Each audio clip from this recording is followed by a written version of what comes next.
King of Gods. By Fast Food Restaurant, Kabanata 521. Kasing manipis ng yelo. Ang kagubatan ay tila baluktot ng isang kapangyarihang nagpaikot dito mula araw hanggang gabi. Sa himpapawid, nagpumiglas ang mga katawan ng pinuno ng pamilyang Golden Sun at ng matanda sa sombrero ng damo. Shoo! Shoo! Dalawang talam ang tahimik na tumusok sa kanilang katawan. Ang pinuno ng pamilyang Golden Sun ay walang oras para umiwas. Nawasak ang puwersa ng kanyang buhay. Ikaw. Itinaas ng pinuno ng pamilyang Golden Sun ang kanyang ulo at nagawang makita ang figure ng Elder Assassination. Plop. Bumagsak siya sa isang lusek ng dugo, ang kanyang mga mata ay puno ng takot at ayaw. Paanong may gustong mamatay ng ganito? Sa kabilang panig, ang matanda na may sombrero ng damo ay nagawang lumipat sa gilid ng kalahating pulgada, ngunit kinusat pa rin ng talam ang kanyang puso. Isang soberano sa Dao of Assassination. Isa kang Sovereign Assassination. Umubo ng dugo ang matanda na may sombrero ng damo. Ang tanging nagawa niya lang ay iangat ang ulo at tingnan ang may koro ng figure. Sa kabilang panig, si Zhao Feng ay nakatayong hindi kumikibo habang pinipigilan ang pagkabigla sa kanyang puso. Ito ang lakas ng isang soberano. Hindi parang si Zhao Feng ay hindi pa nakakita ng Sovereign. Nakakita siya ng Sovereign sa Rising Dragon Auction, at isa rin ang Iron Blood Religion Patriarch. Gayunpaman, ito ang unang pagkakataon na nasaksihan niya ang aktwal na lakas ng isang soberano. Ang pinuno ng pamilyang Golden Sun ay tiyak na maihahambing sa isang kalahating hakbang na Origin Core Realm at ang Elder na may sombrero ng damo ay mas malakas pa. Sa normal na mga kalagayan, kahit ako ay mahihirapang makatakas sa dalawang ito. Ang puso ni Zhao Feng ay hindi huminahon ng mahabang panahon. Noong una ay naisip niya na siya ay walang kapantay sa ilalim ng Origin Core Realm at dapat na kayang makipaglaban ng ilang suntok sa isang eksperto sa Origin Core Realm. Ngayon, tila malayo ang kanyang pagtatansya. Ang Assassination Elder ay hindi isang normal na soberano. Dalubhasa siya sa Dao of Assassination at nakapatay ng maraming sovereigns. Ang kanyang pinakamaluwalhating tagumpay ay halos magtagumpay sa pagpatay kay Sword Saint Ye Wuxi. Ang tunog ng Skeletal Division Leader ay lumitaw sa kanyang isipan. Dao ng Assassination. Tumalon ang puso ni Zhao Feng. Hindi katakataka na ang pinuno ng pamilyang Golden Sun ay hindi maramdaman ang pagpatay ni Elder kahit na sa kanyang linya ng dugo.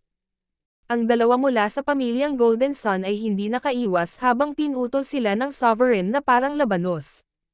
Assassination Elder, hindi ko akalain na nakabawi ka na ng lakas. Magaling ka sa pagtapos nitong dalawang hipon. Casual na sabi ni Zhao Feng at tila hindi man lang nagulat. Dalawang hipon. Namula ang mukha ng babaeng nakasuot ng itim nang marinig ito. Ang isa sa mga inatake ay ang pinuno ng pinakamalakas na pamilya ng I Bloodline at ang isa ay isang elder na ang lakas ay lumampas sa normal na kalahating hakbang na Origin Core Realms. Gayunpaman, sinabi ni Zhao Feng kung ano ang ginawa niya ng casual. Kung kaharap niya ang dalawang iyon, malamang mas mabilis siyang tumakas kaysa kuneho. Division Leader Yugo, kung nakuha mo ang lahat ng iyong lakas at ginamit ang iyong mga diskarte sa enerhiya ng pag-iisip upang kontrolin ang mga tao, ang aming lakas ay magiging pantay. Hindi nakita ni Elder Assassination na kakaiba ang mga salita ni Zhao Feng. Division Leader Yugo, ikaw ay... Nanginig ang puso ng matanda na may damo at ang kanyang mukha ay napuno ng kawalan ng kakayahan, pait, at panghihinayang. Kung alam sana nila noon pa na ang target nila ay isang division leader, hindi na sana nila sinubukang atakihin siya kahit na mayroon silang 100 lakas ng loob. Plop! Ang matanda na may sombrero ng damo ay hindi na nakatagal pa at namatay. Bagamat ang pag-atake ni Elder Assassination ay hindi direktang tumama sa puso ng Elder na may sombrero ng damo, madali pa rin para sa isang soberano na pumatay ng isang kalahating hakbang na Origin Core Realm sa isang suntok. Sa ilang paghinga lamang, ang pinuno ng pamilyang Golden Sun at ang matanda na may sombrero ng damo ay parehong nahulog sa mga lusek ng dugo. Hindi nakita ng babaeng nakasuot ng itim o ni Zhao Feng kung paano sila pinatay ni Elder Assassination. Shua! Naglaho ang madilim na gabi, na naiwan na lamang si Elder Assassination. Division Leader Yugo, paano mo nasaktan ang pamilya Golden Sun? Nabalitaan ko na ikaw ang may pananagutan sa bahagi ng Northern Continent. Lumapag si Elder Assassination sa tabi ni Zhao Fang, at dahil sa sobrang lapit na distansya, nanlamig ang puso ni Zhao Fang. Ang kanyang kalagayan ngayon ay parang naglalakad sa isang mahigpit na lubad. Bagamat nahulaan na ni Zhao Fang na ang taong sumusunod sa kanya ay maaaring isang sovereign, hindi niya inaasahan na ito ay si Elder Assassination, isang taong dalubhasa sa Dao of Assassination at isang taong maaaring walang pag-asa laban kay Zhao Fang. Sa ilalim ng sitwasyong ito, kinailangan ni Zhao Fang na kumilos ng mahinahon kung hindi ay ihayag niya ang kanyang sarili. Kasabay nito, sinabihan niya ang Skeletal Division Leader na huwag gumawa ng anumang random na paggalaw o papatayin niya ito kaagad. Ang Skeletal Division Leader ay masunurin.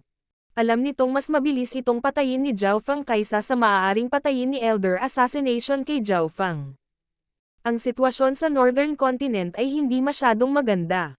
Mapait na bamantong hininga si Zhao Fang at sinabi ang ilang impormasyon na ibinigay ng Skeletal Division Leader.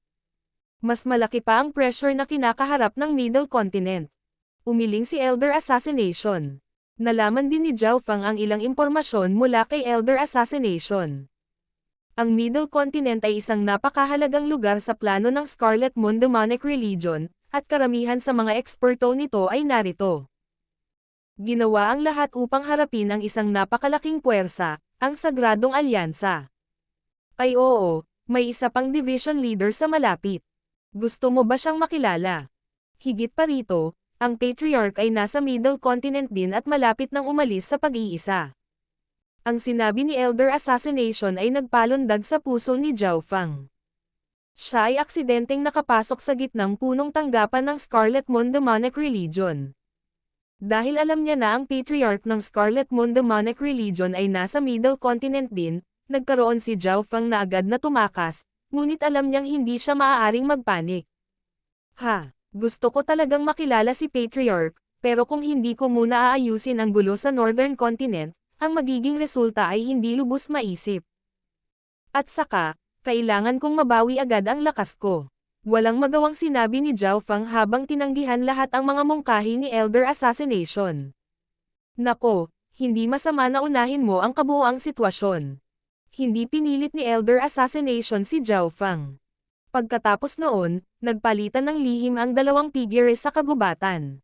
Sa prosesong ito, tinatapakan ni Zhao Fang ang manipis na yelo. Kung hindi dahil sa kanya ang Jade Dragon Protection, hindi niya sana madaling sinubukan ang planong ito. Makalipas ang kalahating buwan, Golden Sun Sacred City. So, isang hindi maipaliwanag na malakas na aura ang lumipad sa Golden Sun Sacred City. Sinong nandyan? Nakita ng mga gwardya ang isang kumikinang na liwanag na bumababa mula sa langit. Ang nagniningning na liwanag ay tila ang tanging bagay sa mundo. Nasaan si Zhao Fang? Ang bagong dating ay isang kabataang itim, ang buhok na ang mga mata ay parang mga bituin. Bawat kilos at galaw ng kabataan ay naglalaman ng makapangyarihang hangarin na hindi magawang tumingin sa kanya ng iba. Zhao Fang. Marami sa mga eksperto sa Golden Sun Sacred City ang nagulat. Napakalakas ng aura ng bagong dating at may kumpiyansa siya na tila sisirain ang lahat. Siya iyon. Yu Tianhao.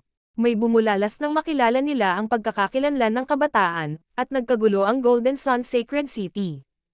Siya yon. Ang isa pang pinuno ng napakahusay na kamangha-manghang henyo ng kontinente.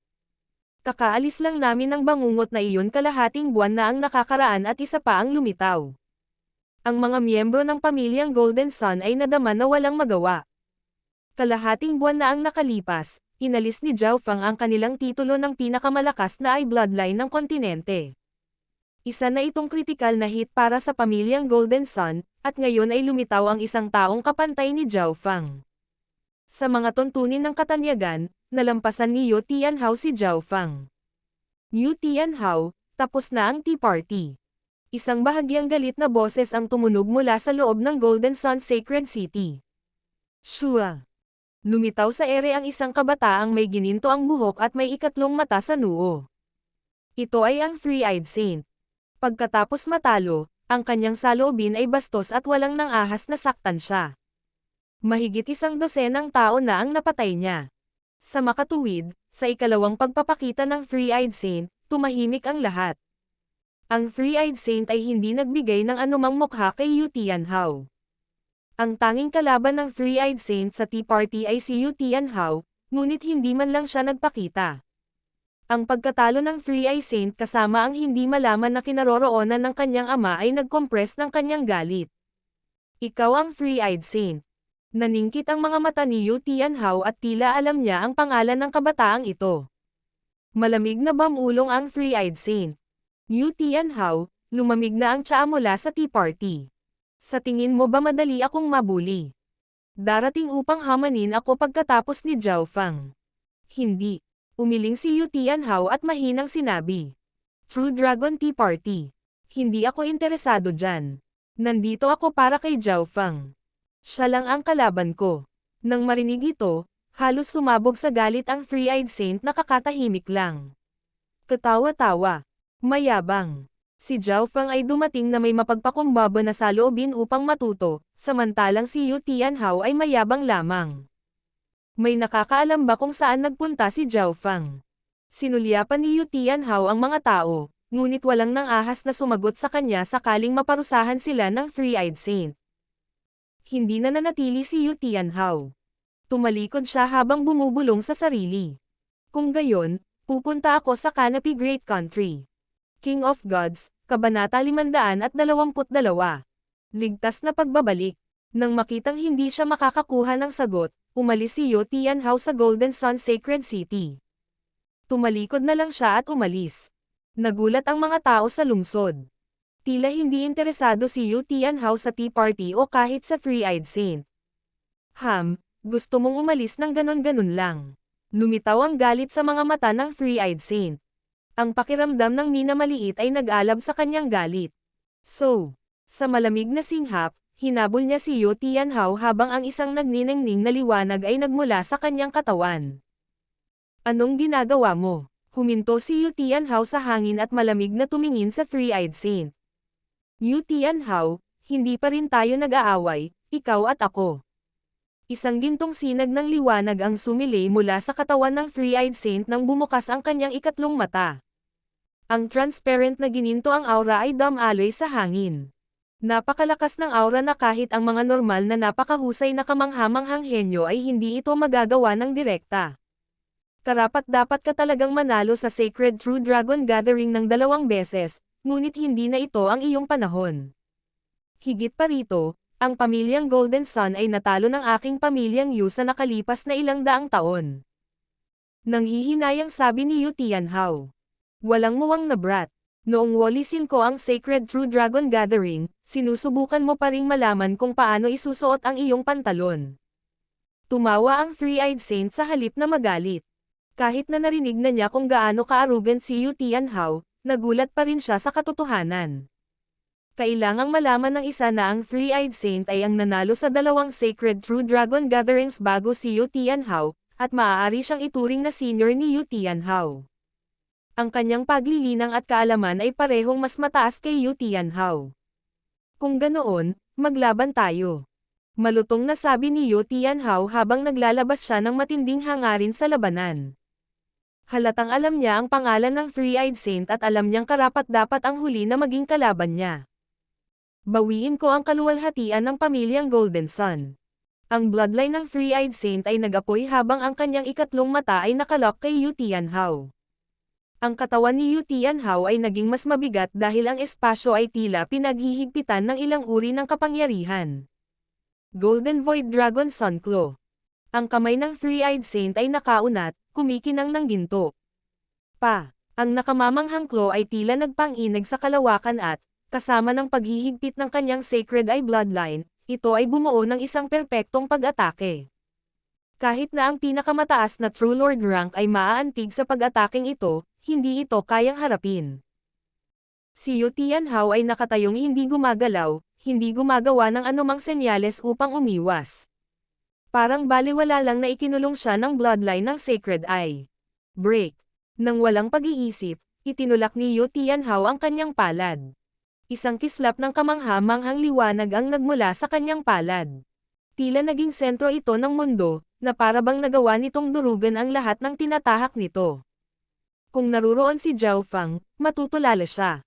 Ang layunin ni Yu Tianhao ay tila katulad ng isang sovereign.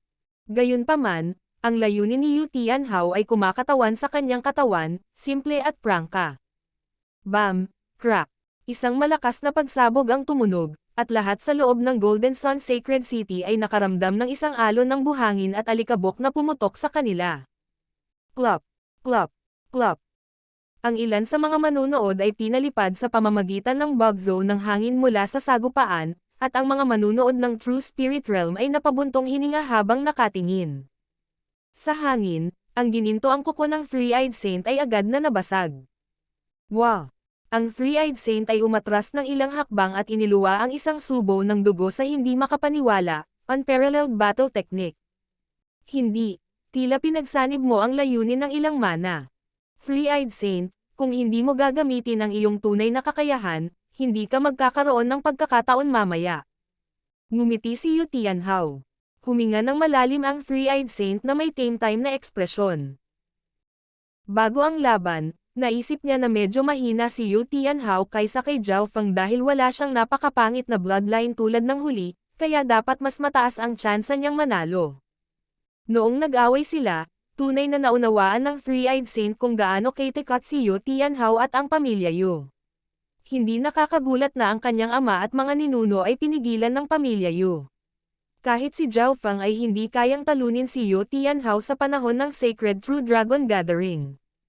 Three-Eyed Divine Light, Golden Crow World Smothering. Ang ikatlong mata ng Three-Eyed Saint ay parang araw habang nagbibigay ito ng maliwanag na sinag ng liwanag. Woo! Isang nagniningas na gintong uwak ang lumipad sa kalangitan at sinunog ang lahat ng nasa daanan nito. Ang pag-atake na ito ay tila nasusunog ang hangin mismo. Sa sandaling ito, ang Three-Eyed Divine Light Secret Technique ng Three-Eyed Saint ay itinulak sa maximum, na sinusunog ang parehong mental na enerhiya at ang pisikal na mundo. Hahaha! Mas katulad niyan. Tumawa si Yu Tianhao habang itinulak ang isa pang palad. Unparalleled. Isang misteryosong palad na sumirit sa lamig na tila nilalamon ang lupain. Boom! Ang palad na ito ay sumasalamin sa Heaven Earth Yuan Chi habang dinudurog nito ang lahat ng humahadlang.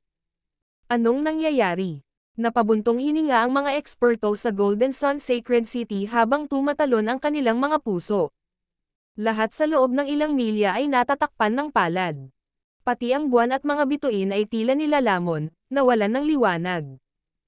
Ang Three-Eyed Saint ay tila napakaliit kumpara sa kapangyarihang ito. Kahit na ang kanyang ama at ang First Elder ay hindi nagbigay sa kanya ng ganoong pressure.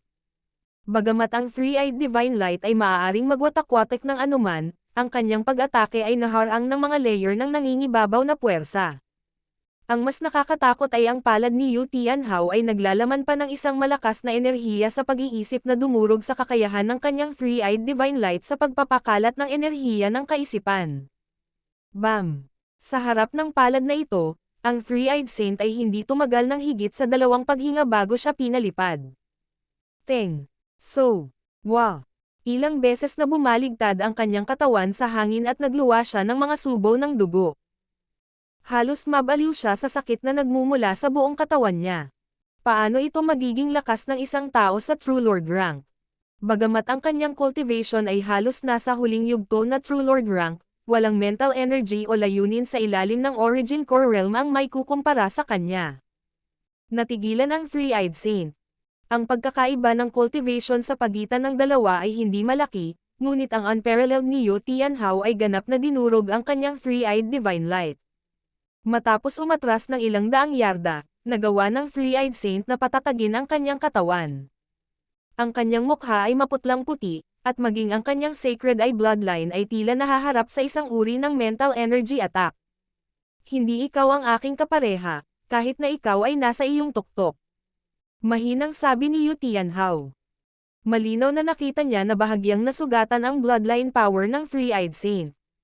Pagkatapos ng lahat, nakipag-away siya kay Zhao Fang kalahating buwan na ang nakalipas at hindi pa rin gumagaling ang kanyang mga sugat. Nabuksan mo na ba ang maalamat na unparalleled heaven battle ng bloodline? Huminga ng malalim ang Three-Eyed Saint. Unparalleled Heaven Battle ang bloodline. Mapapasiklab ko lang ang bloodline na iyon sa pamamagitan ng pakikipaglaban sa mga kalaban na mas malakas kaysa sa akin. Hindi ka qualified. Ngumiti si Yu Tianhao at lumipad. Nanginig ang puso ng Three-Eyed Saint nang mawala ang kanyang kahihiyan at galit. Dinurog na siya ni Yu Tianhao. Natalo siya ng fair and square. Ang pagkakaiba ni Yu Tianhao at Zhao Feng ay si Yu Tianhao ay prangka at hindi nakikipaglaro. Habang si Zhao Feng ay may napakalaking kalamangan din, siya ay dumating na may mapagpakumbaba na ugali. Sa dalawa, mas hinangaan ng Three-Eyed Saint si Yu Tianhao. Si Zhao Feng ay isa lamang masamang magnanakaw. Golden Sun Sacred City. Pinaalis ng lahat si Yu Tianhao gamit ang kanilang mga mata. Ang kanilang mga puso ay hindi magawang kumalma. Sa sandaling ito, naiintindihan ng lahat ang isang bagay. Tapos na talaga ang panahon ng Three-Eyed Saint. Ang panahong ito ay kabilang sa dalawang pinuno ng napakahusay kamangha-manghang henyo. Si Yu Tianhao ay tiyak na umalis para hanapin si Zhao Feng. Ang dalawang pinuno ng napakahusay kamangha-manghang henyo na ito ay nakatayo sa tuktok ng 12-dosenang henerasyon, ngunit sino ang tunay na hari? Baka sa mga mukha nila ang pananabik at inaasahan. Jinyang Shengtian, hindi ko akalain na ang Azure Flower Continent ay may mga nakakatakot na henyo. Kahit na ang nangungunang True Dragon henyo ng Three Saint Palace ay nasa ganoong antas lamang. Isang makapal na kilay na kabataan ang lumitaw sa tabi ng Three-Eyed Saint. Ang Three-Eyed Saint ay hindi sumagot, ngunit ang kanyang pananahimik ay nagpapahiwatig na siya ay sumang-ayon. Kung may rerekomenda ko ang dalawang iyon sa Three Saint Palace, iyon ay isang malaking tagumpay. Nagpatuloy ang makakapal na kilay na kabataan. Parang nasa sabik siya. Irerekomenda sila sa Three Saint Palace. Hindi pwede. Bulalas ng Three-Eyed Saint. Jinyang Shengtian, ito ay isang magandang pagkakataon para sa amin. Kung gagantimpalaan tayo ng sekta, baka magkaroon tayo ng pagkakataong makalusot. Hindi nasiyahan ang makakapal na kilay na kabataan. Una sa lahat, tiyak na hindi sasali si Yu Tianhao sa Three Saint Palace. Ang pamilya Yu ay may malaking background sa labas ng mundo at wala sa kanilang mga henyo ang naipadala sa Three Saint Palace. Kung hindi ako nagkakamali, nagmamadali si Yu Tianhao na hamanin si Zhao Feng dahil aalis siya sa Azure Flower Continent at pupunta sa isang misteryosong puwersa na maaaring mas malakas pa kaysa sa Three Saint Palace. Paliwanag ng Three-Eyed Saint. Kaya ganyan yan. Hindi naman nagulat ang kabataan. Pagkatapos ng lahat, ang mundo ay masyadong malaki at ang Azure Flower Continent ay isang maliit na butil lamang. Ngunit tiyak na walang ganoong background si Zhao Feng. Sumili ang ngiti sa mukha ng makapal na kilay na binata. Hindi mo magagawa ito. Kung sasali ang batang iyon sa Three Saint Palace, saan pupunta ang mukha ko? Halos sumabog ang Three-Eyed Saint. Kung si Zhao Feng ay sasali sa Three Saint Palace, kung gayon ang kanyang Sacred Eye bloodline ay magiging wala. Mawawala ang lahat kung sasali si Zhao Feng. Makalipas ang ilang buwan, ang Canopy Great Country, pangunahing punong tanggapan ng Iron Blood Religion. Q. Isang arko ng kidlat ang dumaong. Sa wakas nakabalik na ako. Ang taong ito ay isang asol na buhok na kabataan na nagpakawalan ng hininga. Sa pag-iisip kung paano niya nakausap ang isang elder ng Scarlet Moon Demonic Religion sa napakalapit na distansya, nadama niya pa rin ang swerte niya. Buti na lang at tumingin siya sa paligid at wala siyang nakitang senyales na sinusundan siya. Ngayong nakabalik na siya sa pangunahing punong tanggapan ng Iron Blood Religion, pakiramdam niya ay ligtas siya. Total, may soberano dito. King of Gods, Kabanata 523. Ang pagtatanong ng soberano. Dumating si Zhao Feng bago pa man si Prince Jin at ang iba pa mula sa Canopy Great Country. Nakabalik pa rin sina Jiang Sanfeng at Dai Ye. Pagkalapag ni Zhao Feng, lumabas si Deputy Patriarch Timo. Kumusta ang Tea Party? Tanong ni Timo. Para matulungan si Zhao Feng na makitungo sa Three-Eyed Saint, nagbigay si Timo ng buod ng bloodline ng Sacred Eye ng pamilyang Golden Sun. Hindi masama.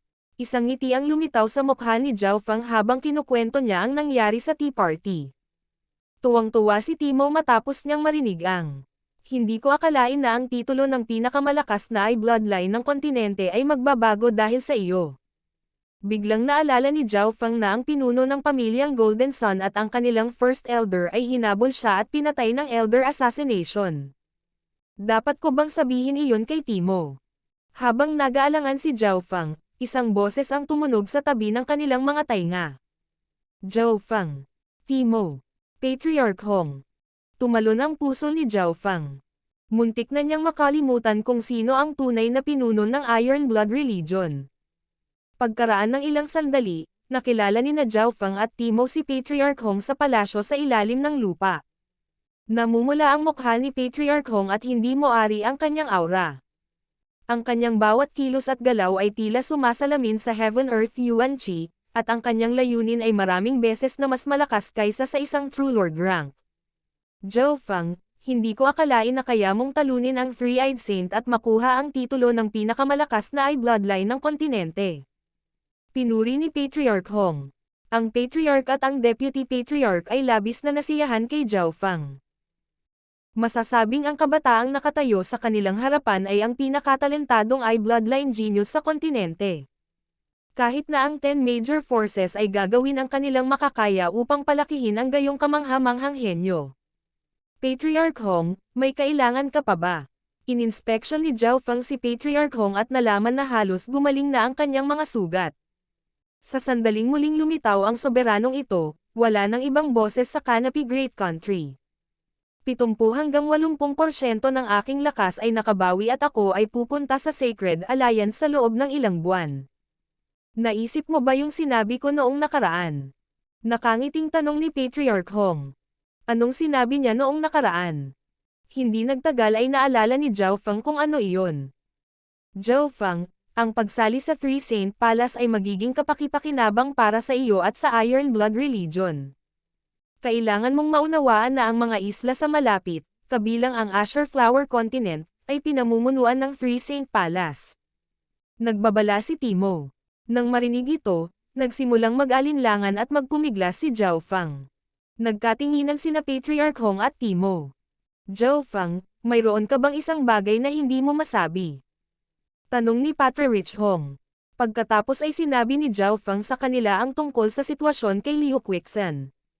Matapos marinig ang paliwanag ni Zhao Feng, parehong naunawaan ni Patriarch Hong at Timo.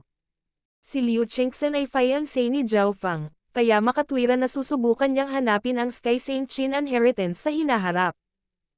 Ang Zhao Feng na ito ay nagbibigay ng malaking kahalagahan sa mga relasyon.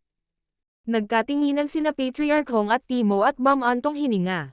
Sa totoo lang, may isa pang dahilan kung bakit hindi makapagdesisyon si Zhao Feng na sumali sa Three Saint Palace, at iyon ay dahil kay Zhao Yufei at sa Purple Saint Ruins. Higit pa rito, interesado siya sa 8 Great God Eyes na nakipag-usap sa kanya ng sage. Ang lahat ng iyon ay nangangahulugan na si Zhao Feng ay hindi maaaring paghigpitan ng anumang puwersa. Zhao Feng, hindi kami makikialam sa desisyon mo, ngunit dapat sapat kang malakas para umalis sa lugar na ito at pumasok sa labas ng mundo. Kailangan mong maabot ang kalahating hakbang na Origin Core Realm bago ka umalis. Sabi ni Patriarch Hong. Salamat sa iyong mga payo. Nagpasalamat si Zhao Feng sa kanya. Ayaw ng dalawa na ipagsapalaran ni Zhao Feng ang kanyang kaligtasan sa labas. Mas maganda kung manatili siya sa 2-star Three Saint Palace. Gayunpaman, iginagalang nila ang desisyon ni Zhao Feng. Ang isang pinuno ng napakahusay na kamanghamanghang henyo na nalampasan ang mga henyo ng 12-dosenang henerasyon ay maaaring iba sa lahat. Susunod, itinuro ni Patriarch Hong ang ilang karaniwang kaalaman kay Zhao Feng. Sa teorya, sapat na ang True Lord rank para tumawid sa karagatan at makapasok sa labas ng mundo. Yun ang pinakamababang kinakailangan. Tumigil si Patriarch Hong. True Lord rank. Gumalaw ang puso ni Zhao Feng. Mayroon lamang maliit na bilang ng True Lord rank sa Canopy Great Country, at ang isang malakas na bansa ay mayroon lamang isa o dalawa. Nangangahulugan din ito na marami sa mga nilalang dito ay pinaghihigpitan. Higit pa rito, ang True Lord rank ay ang pinakamababang kinakailangan lamang. Ang panganib na kinakaharap ng isang normal na True Lord rank kapag lumabas ay medyo mataas. Karaniwan, sa pamamagitan lamang ng pag-abot sa half-step na Origin Core Realm ay mababawasan ng kaunti ang panganib. Ang mga soberano ay medyo bihira sa labas ng mundo at maaaring ligtas na gumala sa paligid. Paliwanag ni Patriarch Hong. Sa katotohanan, ang mga sovereign ay madalas na naglalakbay sa ibang mga isla, ngunit ang mga nasa True Lord rank ay hindi pupunta maliban kung sila ay pinamumunuan ng isang sovereign. Halimbawa, paminsan-minsan ay pumupunta si Patriarch Hong sa iba pang mga isla sa malapit kapag siya ay nasa pinakamataas na bahagi. Pagkaraan ng 3 araw, ginulat ni Patriarch Hong ang mundo sa kanyang Origin Core Realm Cultivation. Sa loob ng kalahating buwan, nabigla ang balita sa buong itaas na antas ng Canopy Great Country. Sa isang tiyak na araw, nagpunta pa nga si Patriarch Hong upang bigyan ng personal na pagbisita ang mga Imperial. Ang mga Imperial ay tahimik at wala ng pagtutol. Mula ngayon, si Patriarch Hong ang magiging Grand Duke ng bansa. Ang Iron Blood Religion ay magiging relihiyon ng bansa. Ang pagiging kaaway ng Iron Blood Religion ay nangangahulugan ng pagiging kaaway ng mga Imperial. Walang magawa ang Emperor sa desisyong ito. Sa sandaling lumitaw ang isang soberano, ang 8 puwersa ng Canopy Great Country ay walang sariling boses. Walang alinlangan, ang Iron Blood Religion ang naging nangungunang puwersa ng bansa. Kahit nawala si Patriarch Hong, sapat na sina Zhao Feng at Timo para supilan ang mga Imperial. Sa isang sovereign, ang Iron Blood Religion ay hindi malayong maging isang one-star sect, kailangan lang nilang matugunan ang ilang karagdagang mga kinakailangan. Si Zhao Feng ay walang pakialam sa lahat ng iyon. Siya ay umalis sa pangunahing punong tanggapan 10 araw na ang nakakaraan upang maghanap ng ilang mga lugar na paglilinang. Makalipas ang kalahating buwan, pagkatapos na muling magpakita sa mundo si Patriarch Hong. So, isang maliwanag na sinag ng liwanag ang bumaba mula sa langit. Sinamahan ito ng isang malakas na aura, na nagpasindik sa pangunahing punong tanggapan ng Iron Blood Religion. Maging si Deputy Patriarch Timo ay nakaramdam ng pressure. Sinong nandyan? Nag-react ang mga eksperto ng Iron Blood Religion, na ipormahan habang malamig silang nakatingin sa itim na buhok na kabataan sa kalangitan. Yu Tianhao. Nakilala siya ni Jiang Sanfeng at ng ilang iba pa at nagpaliwanag. Ang itim na buhok na kabataan ay si Yu Tianhao, na nagmula pa sa Golden Sun Sacred City. Nandito ba si Zhao Feng? Si Yu Tianhao ay casual na tumingin sa mga tao, at lahat ng nakatingin sa kanya ay parang tinamaan ang kanilang mga puso. Kahit na ang isang kasing lakas ni Timo ay hindi nakaharap sa titig ni Yu Tianhao ng direkta. Ang Yu Tianhao na ito ay mas malakas kaysa sa inaasahan. Nagulat si Timo. Yu Tianhao, hindi ka dumating sa tamang oras. Umalis si Deputy Patriarch Zhao 10 araw na ang nakalipas. Tila, nagpunta siya upang maghanap ng isang tahimik na lugar upang maglinang. Sabi ni Jiang Sanfeng. Kailan siya babalik? Nagpa siya si Yu Tianhao na manatili sa Iron Blood Religion ng ilang sandali. Kung nawala siya sa pagkakataong ito, maaaring hindi na siya magkakaroon ng pagkakataon na labanan muli si Zhao Feng. Yu Tianhao. Anak ka ni Yu Xingchen. Isang matandang boses ang narinig sa isipan ni Yu Tianhao. Soberano. Natigilan ang ekspresyon ni Yu Tianhao habang sinabi niya sa malalim na tono. Binabati ng junior na ito ang senior Hong. Sa Azure Flower Continent, may limitadong bilang ng mga sovereign at lahat sila ay magkakilala. Nang makitang mayroong sovereign dito, naging mas magalang ang mga kilos ni Yu Tianhao at tahimik siyang naghintay. Sa palasyo sa ilalim ng lupa. Brother Hong, parang nandito si Yu Tianhao na may hindi magandang intensyon. Sa buong kontinente, marahil siya lang ang makakagalaw sa posisyon ni Zhao Feng. Ang labanang ito ang magpapasya sa numero 1 henyo sa kontinente. Sabi ni Timo sa tonong nag-aalala. Mataimtim na tumango si Patriarch Hong, ang ama ni Yu Tianhao ay napakalakas kahit sa mga sovereigns, at maging ang Three Saint Palace ay nag-iingat sa background ng pamilya Yu. Brother Hong, sino sa tingin mo ang mananalo kina Yu Tianhao at Zhao Feng? Mahalagang tanong ni Timo.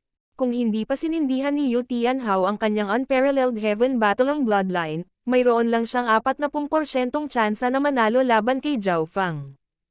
Pagkatapos ng lahat, ang kaluluwa at ay bloodline ni Zhao Feng ay hindi kapani-pani walang makapangyarihan. Ngunit, Kung si Yutian House ay nagapoy sa maalamat na unparalleled heaven battlong bloodline, kung gayon ang kanyang tsansa na manalo ay aabot sa 50 hanggang 60%. Sagot ni Patriarch Hong. Bilang isang soberano, ang mga pandaman ni Patriarch Hong ay lubhang matalas. Kung hindi iyon ang kaso, hindi niya makikitang akma na ibigay kay Zhao Feng ang Ball of Ice Soul at ang Dark Eye Incomplete page sa unang pagkikita nila. Sa isang kisap mata, mahigit 100 araw ang lumipas. Hihihi, Patriarch Hong, matagal na tayong hindi nagkita. Sana maayos ang kalagayan mo. Isang matandang dawis na nakasuot ng puting damit ang lumutang pababa. Sa sandaling bumaba siya, huminto ang Heaven Earth Yuan Qi, pagkatapos ay umagos patungo sa kanya na parang batis. Tanging ang mga nasa True Mystic rank o mas mataas lang ang makakadama ng banayad na pagbabagong ito. Sa isang guest room sa loob ng headquarters ng Iron Blood Religion. Isa pang soberano. Nagbago ang ekspresyon ni Yu Tianhao. Hahaha, Dao Sovereign Beiyan. Ilang daang taon na tayong hindi nagkikita at may oras ka pang pumunta dito. Isang iskarlata ang buhok na elder ang bumungad at binati ang nakaputing damit na matandang dawis. Si Patriarch Hong iyon. Ang Dao Sovereign Beiyan na ito ay nagpakita pabalik sa Sacred True Dragon Gathering. Dao Sovereign Beiyan. Ang Grand Elder ng Heavenly Yuan Clan. Maliit na bilang lamang ng mga tao tulad ni Timo ang nakakilala sa pagkakakilanlan ni Dao Sovereign Beiyan. Hindi nagtagal, si Dao Sovereign Beiyan, Patriarch Hong, at Deputy Patriarch Timo ay magkasamang umupo sa isang bulwagan. Dao Sovereign Beiyan, malamang na hindi ka pumunta sa Iron Blood Religion dahil lang nasa daan ito, tama ba? Naningkit ang mga mata ni Patriarch Hong. Nagkakilala ang dalawa dahil pareho silang soberano, ngunit hindi sila masyadong pamilyar sa isa't isa. Pumunta ako sa oras na ito para makita si Zhao Feng. Dumiretso sa punto si Dao Sovereign Beiyan. Makita si Zhao Feng. Nagkatinginan sina Patriarch Hong at Deputy Patriarch Timo. Isa pa, dumating si Yu Tianhao para sa parehong dahilan at hindi pa rin umaalis. Naisip ito ni Timo at hindi nagtagal ay nalaman niya ang intensyon ni Dao Sovereign Beiyan. Gaya ng inaasahan. Ang aking disipulong si Yu Fei at Zhao Feng ay magkasamang pumunta sa hindi kilalang mana. Hindi nagtagal ay ipinaliwanag ni Dao Sovereign Beiyan ang kanyang intensyon. Ito ay sa loob ng inaasahan. Gusto niyang personal na tanungin si Zhao Feng tungkol sa kinaroroonan ni Zhao Yufei pati na rin ang kanyang sitwasyon. Si Zhao Feng ay nakabalik ng ligtas, ngunit wala pa ring balita mula sa aking disipulo. Bagamat may ibinalik na balita si Tianyi, may mga tanong pa rin ako. Ang boses ni Dao Sovereign Beiyan ay nagsimulang maging malamig at ang kanyang malakas na espiritual na pakiramdam ay nagsimulang kumalat sa pangunahing punong tanggapan ng Iron Blood Religion. King of Gods, Kabanata 524. Mahabang pag-iisa. Makalipas ang ilang hininga, ang buong punong tanggapan ng Iron Blood Religion ay naskan ng espiritual na pakiramdam ni Dao Sovereign Beiyan. Sa loob ng pangunahing punong himpilan, ang lahat ng miyembro ng Iron Blood Religion ay nakaramdam ng malakas na enerhiya sa pag-iisip na dumaan sa kanila, at dahil sa pressure ay hindi sila makahinga. Ito ay si Dao Sovereign Beiyan na gumagawa ng kanyang makakaya upang mahanap si Zhao Feng na kulang sa paggamit ng kanyang buong lakas, kung hindi, ang ilan sa mga mahihinang True Spirit Realm Cultivator ay umuubo ng dugo. Senior, wala talaga si Zhao Feng. Kanina pa siya lumabas at walang nakakaalam kung saan siya patungo. Umiling si Timo at bumuntong hininga. Naalala pa niya ang eksena ng maliit na pas ang magnanakaw na nagpitik ng mga barya nito habang nakaupo sa balikat ni Zhao Feng habang paalis siya. Gayunpaman, halatang hindi talaga siya pinaniniwalaan ni Dao Sovereign Beiyan, kung hindi niya ikakalat ang kanyang espiritual na kahulugan sa buong punong tanggapan. Sa likod ng Dao Sovereign Beiyan ay ang Heavenly Yuan Clan, isa sa 10 pinakamalakas na puwersa sa kontinente. Pinagpawisan si Timo para kay Zhao Feng. Mataas ang katayuan ni Dao Sovereign Beiyan kahit sa mga sovereigns, at siya ay napakaraming kaalaman. Maaring hindi naging katapat si Patriarch Hong kahit noong nasa kasagsagan na siya, lalo pa ngayong hindi pa siya ganap na nakaka-recover. Higit pa rito, bilang isa sa 10 pinakamalakas na puwersa at isang one-star clan, ang lakas ng Heavenly Yuan clan ay nalampasan ang Iron Blood religion. Wala ba talaga ang brat na iyon? Binawi ni Dao Sovereign Beiyan ang kanyang espiritual na pakiramdam at bahagyang humihingi ng tawad kay Patriarch Hong. Walang galang ang mga kilos niya ngayon, ngunit hindi niya ginamit ang buong lakas dahil nag-iingat siya kay Patriarch Hong. Sa kanyang paghahanap, kahit na hindi niya mahanap ang kanyang target, nahanap niya ang nakapahusay na kamangha-manghang henyo na si Yu Tianhao. Tianhao, nandito ka rin. Si Dao Sovereign Beiyan ay ngumiti at magalang. Shua. Pumasok si Yu Tianhao sa silid. Nahigitan ng kanyang bilis at layunin ang normal na half-step na Origin Core Realms. Hihihi, kaya nandito ka rin para hanapin si Zhao Fang.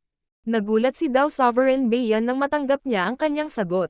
Tama, ngunit hindi ako maaaring manatili ng masyadong matagal. Sumagot si Yu Tianhao. Hindi maiwasang isipin ni Dao Sovereign Beiyan, ang ama ni Yu Tianhao, si Yu Xingchen, ay isa sa pinakamalakas sa mga sovereigns, at ang kanilang background ay hindi simple. Napakadali para kay Yu Tianhao na makapasok sa Three Saint Palace gamit ang kanyang talento. Maaari siyang sumali 10 taon na ang nakalipas ngunit hindi niya ginawa. Sa isang kisap mata, ilang buwan na naman ang lumipas. Canopy Great Country, Transverse Water Area. Sa tuktok ng isang mataas na maulap na bundok na napapalibutan ng berdeng damo at isang batis ay nakaupo ang isang asol na buhok na kabataan. Ang ambon sa kanyang paligid ay kumikinang sa kidlat at umiikot na may parang kutsilyong talas. Hindi gumagalaw ang binata habang kumikidlat sa paligid niya. Kung titingnang mabuti ang mga arko ng kidlat na ito, mayroong isang malabong lilang aura na umabot sa 10 ng orihinal na kulay ng Asher. Ang malabong purple na aura na ito ay nagbigay ng mapanirang pakiramdam, at ang isang maliit na bahagi lamang ng mga ito ay nakakaramdam ng anumang bagay sa loob ng ilang milya na hindi mapakali at takot, tulad ng kung paano ang mga hayop ay likas na makaramdam ng isang bagay kung magkakaroon ng isang sakuna. Sa paglipas ng panahon, ang mga butil ng mga lilang aura ay sumanib sa Asher na kidlat. Weng! Isang bola ng kidlat ang nabuo sa palad ng asol na buhok. Sa kaibuturan, mayroong isang malabong lilang kulay. Sa sandaling iyon, ang Asher ball ng aura ng kidlat ay dumobol sa kapangyarihan at, bagaman ito ay mukhang kalmado, ang espasyo sa paligid nito ay tila baluktot. Ang magulo at mapangwasak na aura na nagmumula rito ay naging sanhi ng lahat sa loob ng 10 milya na tumahimik. Meow meow. Isang maliit na kulay pilak na kulay abo na pusa ang lumitaw sa balikat ng kabataan, nagising sa aura. Napakalakas ng lilang kidlat na ito. Kung ikukumpara ito sa parehong dami ng Asher Lightning, ito ay 12-dosenang beses na mas malakas. Ang mga mata ni Zhao Fang ay kumislap sa pananabik. Ang pangunawa ni Zhao Fang sa Wind Lightning Stone Tablet ay tumataas habang lumilipas ang panahon. Karaniwan, ang kulay purple na kidlat na ito ay nangangailangan ng paglilinang ng kalahating hakbang na Origin Core Realm upang maunawaan, ngunit ang pinagmumula ng enerhiya ng pag-iisip ni Zhao Fang ay napakalakas na sinubukan pa niyang unawain ito bago niya maabot ang True Lord rank. Ngayon, ang lakas ng kaluluwa ni Zhao Fang ay maihahambing sa isang sovereign at ang kanyang mental energy ay kapantay ng isang tao sa half-step Origin Core Realm. Sa nakalipas na ilang buwan, ang kanyang pag-unawa sa kulay lila na kidlat ay umunlad ng husto. Weng! Ang core ng lightning ball ay malabong lila habang ang panlabas na layer ay Asher. Ang dalawang kulay ay dahan-daang nagsimulang magsanib at, na may kulay lila sa gitna, ang bola ng kidlat ay mas malakas kaysa dati. Isang ngiti ng kasiyahan ang lumitaw sa mukha ni Zhao Fang. Kailangang malaman ng isa na hindi man lang ginamit ni Zhao Fang ang tunay na kulay lila na kidlat laban sa 3 matang santo. Ginamit lang niya ito para maiwasan ang eye bloodline techniques. Kumpara sa dati, ang lilang kidlat ni Zhao Fang ay nadobol sa kapangyarihan, at maaari itong pagsamahin sa Asher na kidlat, na nagbibigay sa kanya ng mas mahusay na kontrol. Shoo!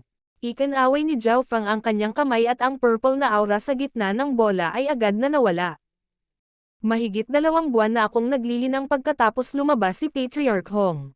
Iniisip ko kung ano ang sitwasyon sa Canopy Great Country. Naalala ni Zhao Fang ang kanyang tungkulin bilang Deputy Patriarch. Meow meow. Ang maliit na pas ang magnanakaw ay tumayo sa kanyang balikat at naghagis ng ilang lumang tansong barya sa hangin. Saka ito umiling. Gusto mo bang ipagpatuloy ko ang paglilinang? Tumigil si Zhao Fang. Lumabas siya sa pagkakataong ito dahil sa maliit na pas ang magnanakaw.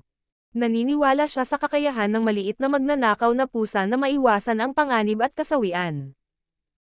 Kung nakabalik siya sa Iron Blood religion kung saan maraming problema ang kailangan niyang asikasuhin, hindi magiging kasing ganda ng pag-unlad ng paglilinang niya ngayon. Sa makatuwid, nakinig si Zhao Fang sa maliit na pas ang magnanakaw sa pagkakataong ito. Sa Patriarch Hong, isang soberano, na nagbabantay sa Iron Blood religion, wala akong dapat ikabahala. Ipinikit muli ni Zhao Fang ang kanyang mga mata. Sa susunod na ilang araw, sinimulan niyang subukan kung paano isama ang kanyang Wind Lightning Inheritance sa ilang aktwal na diskarte sa pakikipaglaban. Pagkaraan ng 10 araw, nakatagpo si Zhao Fang ng bottleneck sa mga tuntunin ng Wind Lightning Inheritance. Meow meow.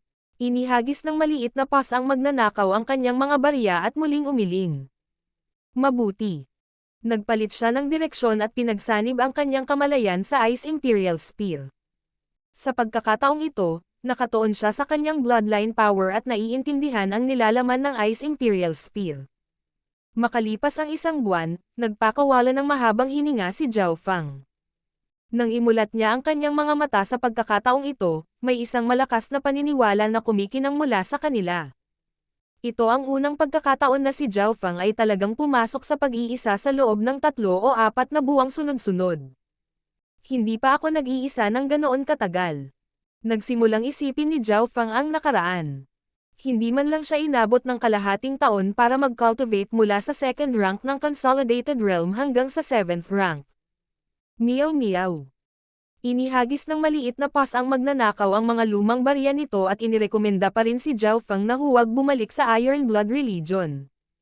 Naabot ko na ang mga bottleneck sa bawat aspeto. Walang magiging epekto kung mananatili ako sa pag-iisa. Umiling si Zhao Fang. Ito na ang pinakamatagal na panahon na nananatili siya sa pag-iisa. Ang Wind Lightning Stone Tablet, ang Ice Imperial Spear, at ang kanyang Eye Bloodline ay umabot na sa mga bottleneck na hindi niya malalampasan sa maikling panahon. Tara na, isang layer ng kidlat ang tumakip kay Zhao Fang habang siya ay kumikislap sa hangin. Makalipas ang ilang araw, ang pangunahing punong tanggapan ng Iron Blood religion. Isang azure purple figure ang kumislap pababa mula sa mga ulap, lumapag sa harap ng malaking bulwagan na may mapanirang aura. Gayunpaman, sa ikalawang pagdating niya, naramdaman ni Zhao Fang na may mali, at ang kanyang puso ay biglang nakaramdam ng matinding pagkabalisa. Zhao Fang, kung hindi ka pa nakabalik kaagad, aalis na ako. Isang tinig na puno ng hangarin sa labanan ang tumunog mula sa ibang seksyon. Tumingin si Zhao Fang sa direksyong iyon at nakita ang isang itim na buhok na kabataan na nakaupo sa tuktok ng isang bulwagan. Yu Tianhao. Nagulat si Zhao Fang. Bakit nandito si Yu Tianhao? Nang siya ay nagulat, ang Heaven Earth Yuan Qi sa malapit ay nagsimulang gumalaw, na bumubuo ng isang malakas na aura. Zhao Fang, ang matandang ito ay naghihintay ng ilang buwan. Isang matandang boses na may malamig na hangarin ang umalangaw-ngaw mula sa tuktok ng isang gusali. Shua. Isang matanda na nakasuot ng puting damit ang lumitaw sa harap ni Zhao Fang. Soberano. Naninigas ang katawan ni Zhao Fang. Pakiramdam niya ay mas mahirap ang bawat kilos kaysa dati. Pwede bang magtanong sa senior? Naramdaman ni Zhao Fang na pamilyar ang nakasuot na puting elder na ito. Ako ang Grand Elder ng Heavenly Yuan Clan at ang Master ni Zhao Yufei. Malamig na sumigaw si Dao Sovereign Beiyan. Ang Master ni Yufei. Dao Sovereign Beiyan. Sa wakas ay napagtanto ni Zhao Fang kung bakit dumating si Dao Sovereign Beiyan. Gayunpaman, bago pa masabi ni Zhao Fang ang iba pa, isa pang malakas na malamig na aura na katulad ng kay Dao Sovereign Beiyan ang lumitaw. Si Zhao Fang ay suminok at naramdaman na parang nagyelo ang kanyang bloodline. Isa pang soberano. Sino ito? Naramdaman ni Zhao Fang na pamilyar din ang aura na ito. Pag-angat ng ulo, natigilan siya sa nakita. Sa ulap, may isang dilag na may hawak na tungkod ng yelo. Nakasuot siya ng korona at para siyang diyosa ng nyebe. Mystic Ice Queen. Huminga ng malamig si Zhao Feng nang makilala niya ang pagkakakilanlan ng ibang sovereign. Ang dilag na ito na may hawak na staff ng yelo ay ang pinuno ng Mystic Ice Palace at siya ay nagpakita sa Northern Star Stand. Sumili ang pagkalito sa mga mata ni Zhao Feng. Maaari niyang hulaan ang intensyon ni Dao Sovereign Beiyan, ngunit ang tanging konektado sa kanya at sa Mystic Ice Queen ay ang kanyang disipulo, si Goddess Bingwei. Gayunpaman, ang awayan sa pagitan ni Zhao Feng at Goddess Bingwei ay kabilang sa kaharian ng nakababatang henerasyon, at hindi naman talaga ganoon kalala, kaya hindi iyon magiging dahilan upang personal na dumating ang Mystic Ice Queen. So, ang mga figure ng isang lalaki at isang babae ay lumitaw sa kanyang kaliwa at kanan. Ito ay isang gininto ang buhok na kabataan at isang kagandahan. Three-eyed Saint, Goddess Bingwei. Nagkontrata ang mga mag-aaral ni Zhao Feng. Nagkaroon siya ng mga hula matapos makita ang Three-eyed Saint. Zhao Feng, may kaugnayan ba sa iyo ang pagkamatay ng aking ama sa anumang paraan? Malamig at malakas ang boses ng Three-eyed Saint.